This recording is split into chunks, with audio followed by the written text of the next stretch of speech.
Welcome to solverfy. For part A, we can assume that the water was launched at ground level and lands at ground level. So we can use the range formula from example 310. And we can say that then the range is equaling v initial squared times sine of 2 theta divided by g. And so the initial velocity could be given as the square root of rg, the range times the acceleration due to gravity, divided by sine of 2 theta. And so we can say that the initial velocity would be equaling the square root of the range, 7.0 meters, multiplied by 9.80 meters per second squared. This would be divided by sine of 70 degrees. And this is equaling 8.54 meters per second. This would be our final answer for part A.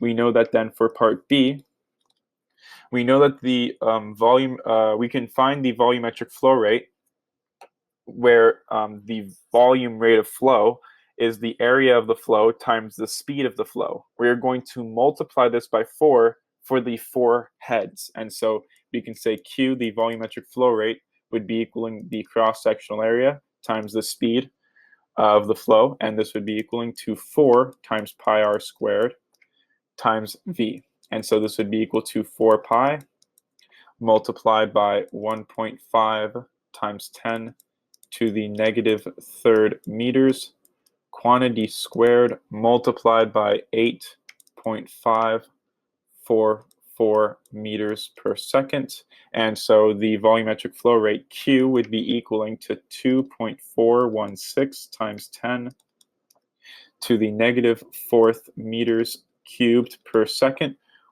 For every 1 liter, there are 10 to the negative third cubic meters. And so we can then say that this is going to be equaling approximately 0.242 liters per second. This would be the volumetric flow rate for part B.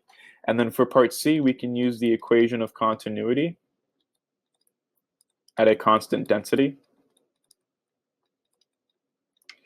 And this is giving us that the area times the velocity in the supply pipe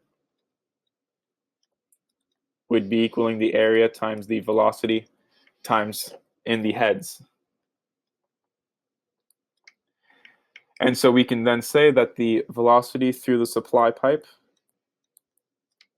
would be equaling the volumetric flow rate through the heads, which we have already calculated, divided by the area of the supply pipe.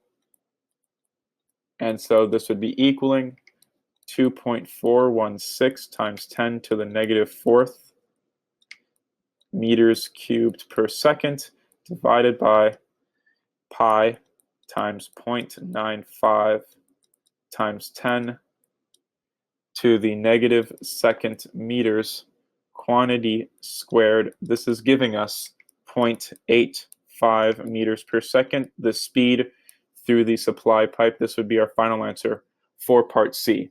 That is the end of the solution. Thank you for